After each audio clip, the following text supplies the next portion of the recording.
¿Sabías que Google nació en un garaje?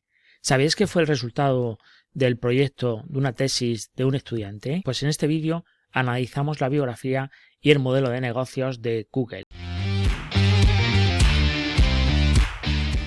En 1995, Larry Page acabó sus estudios con 22 años en la Universidad de Michigan, quiere hacer un posgrado y se traslada a Stanford. Allí conoce a Sergey Brin, de 21 años de edad, se hacen amigos y forman Google.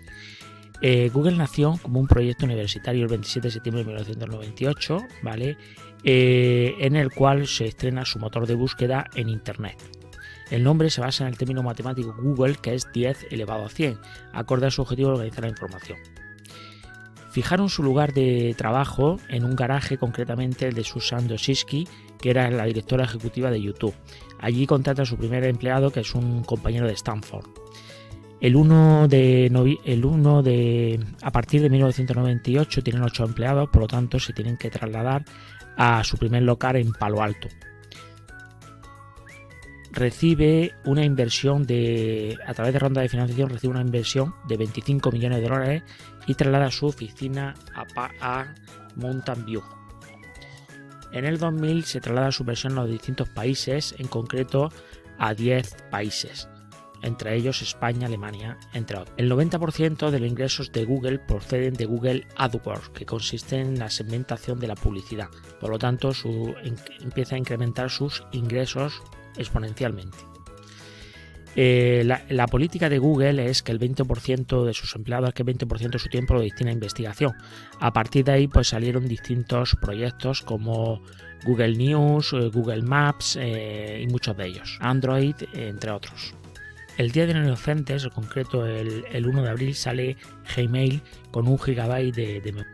Google es el primer en el motor de búsqueda en Internet. Con esto pues terminamos nuestra breve historia de la biografía de Google. Ahora pasamos a analizar el lienzo de modelo de negocios o el Model Business Canvas. A continuación vamos a explicar el Model Business Canvas o el lienzo de modelo de negocio. Bueno, vamos a explicar el lienzo de modelo de negocios o el Canvas de Google. Vale, ¿qué es el Canvas o el lienzo de modelo de negocios? Pues el Canvas o el lienzo de modelo de negocios nos sirve para explicar cómo una empresa genera su negocio, su ciclo de explotación. Vale, aquí en el centro tenemos la propuesta de valor. A la derecha tenemos cómo se entrega esa propuesta de valor. Esa entrega de propuesta de valor genera unos ingresos. Y en la parte izquierda tenemos cómo se organiza esa entrega de propuesta de valor, que a su vez genera unos costes. Si os dais cuenta, aquí abajo tenemos ingresos menos costes. Ya sabéis que los beneficios de una empresa son ingresos menos costes, ¿vale? Bueno, pues empezamos. Google empezó, su propuesta de valor inicial fue ordenar toda la información del mundo. Por lo tanto, primera propuesta de valor, ordenar la información del mundo. Claro, en aquel momento, ¿vale? Estaba destinado para todas las personas, no tenía un segmento de mercado definido. Por lo tanto, su segmento de clientes eran todas las personas. Vale, tenía unos socios clave. Los socios claves en aquel momento era la gente que estaba generando contenidos en Internet. Por lo tanto, como socios clave tenemos a los generadores de contenido.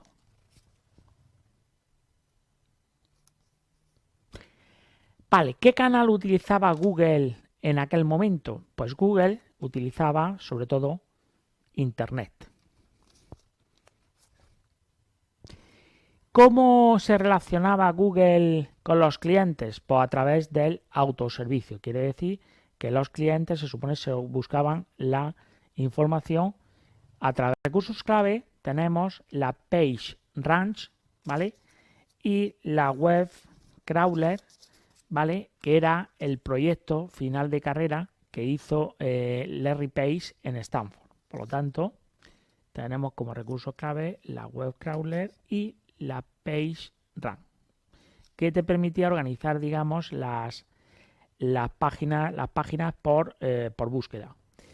Eso, evidentemente, esa tecnología dio lugar a una serie de actividades clave, que fue la búsqueda y la indexación.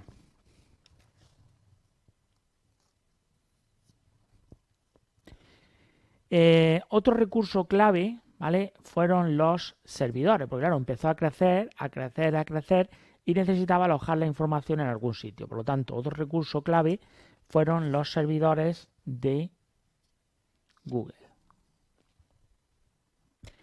Claro, esto empezó a crecer, estaba empezando a crecer y necesitaba capital. Por lo tanto, hizo rondas de financiación, ¿vale?, y se convirtieron los accionistas para poder crecer en socios clave.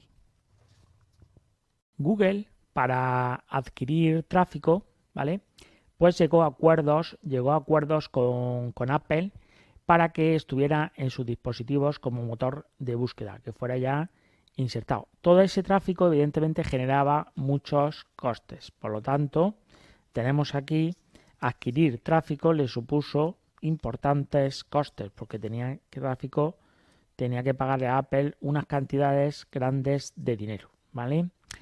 Luego, otro coste también importante era el coste de las operaciones, que es decir, iba creciendo, ¿vale? Había que pagar nóminas, había que pagar instalaciones, había que pagar alquileres, y todo eso generaban costes.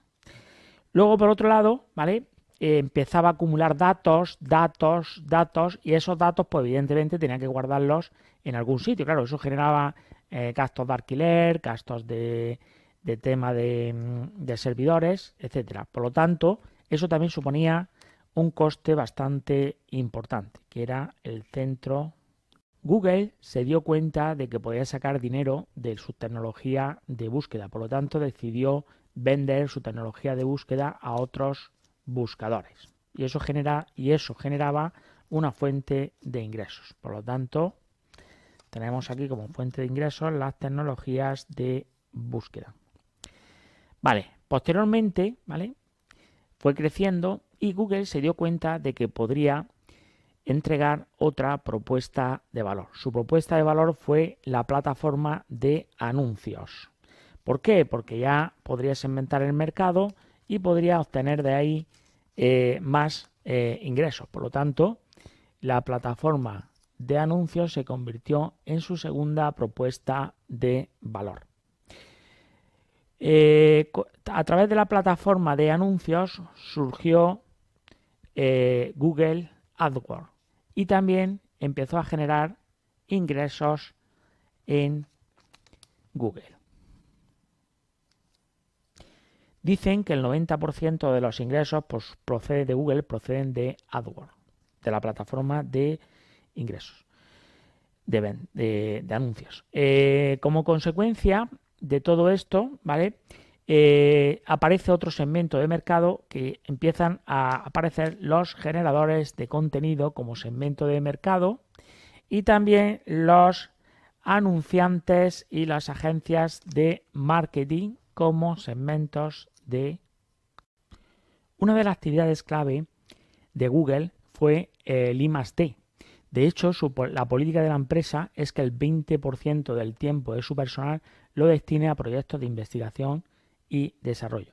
Por lo tanto, eso da lugar a un desarrollo impresionante en I+D, que se convierte en una actividad clave. Como consecuencia de esa actividad de I+D, da lugar a la aparición de mucho software. Por lo tanto, se convierte también en otra actividad clave el desarrollo de software.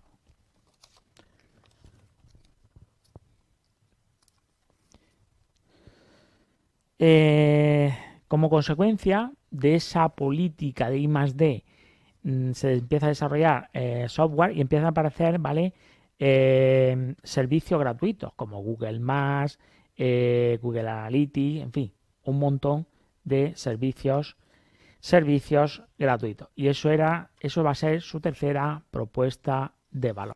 Como consecuencia de ese incremento en I+D, se genera programas de software de carácter gratuito. ¿Qué ocurre eso? Que eso atrae a mucho público y empieza a generar datos y muchos datos. Por lo tanto, los datos se convierten en un recurso clave para Google. Como consecuencia, ¿vale?, de toda esa información, ¿vale?, Google empieza a desarrollar tecnología para las empresas. Por lo tanto, esa sería su cuarta propuesta de valor. Tecnología para las empresas, ¿vale?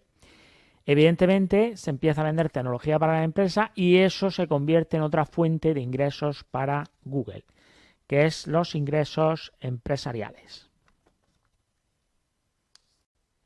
Como consecuencia de este avance en I+D, Google implanta un sistema operativo libre, que es el Android. Por lo tanto, esa sería otra propuesta de valor. Como consecuencia de esa propuesta de valor, ¿vale?, surgen las plataformas como un nuevo canal de comunicación. A través de las plataformas, pues empiezan a vender juegos, músicas y muchas otras cosas. Por lo tanto, eso genera una fuente de ingresos. Como consecuencia de todo este incremento en I+D, ¿vale?, pues evidentemente también, a la vez que genera fuente de ingresos, también está generando costes. ¿Qué costes tenemos aquí? Pues bueno, por el coste del desarrollo de software, que evidentemente hay que pagar a la gente, hay que pagar los servidores, en fin, toda la información, todo lo necesario para desarrollar la estructura de costes. Y a su vez también tenemos los costes en I+D, también empiezan a ser importantes en la empresa. Como consecuencia de todo este desarrollo, Google empieza a dar servicio a las empresas y empieza a incrementar la productividad de la empresa, dando servicio en la nube. Por lo tanto, otra propuesta de valor es la nube. La nube que produce productividad para las empresas. Como consecuencia de este desarrollo, ¿vale?, para las empresas, pues evidentemente esto genera otro segmento de mercado, que son las empresas. En 2014 se crea Alphabet, debido a la dimensión que está tomando Google y los distintos proyectos en investigación, ¿vale?, pues hace que se cree Alphabet. Alphabet, ¿vale?, es la matriz o es la dominante de una serie de empresas, entre ellas Google. Por lo tanto, pues nada, esta es el lienzo de modelo de negocio, la propuesta de valor de Google. En principio, aquí tenemos la propuesta de valor, aquí es cómo se entrega, ¿vale? Esta es la fuente de ingresos que genera y esto es cómo se ordena toda esa entrega de propuesta de valor, que a su vez genera una estructura de costes. La diferencia entre los costes y los ingresos son los beneficios de la empresa. Pues nada, nos vemos en el próximo capítulo. Un saludo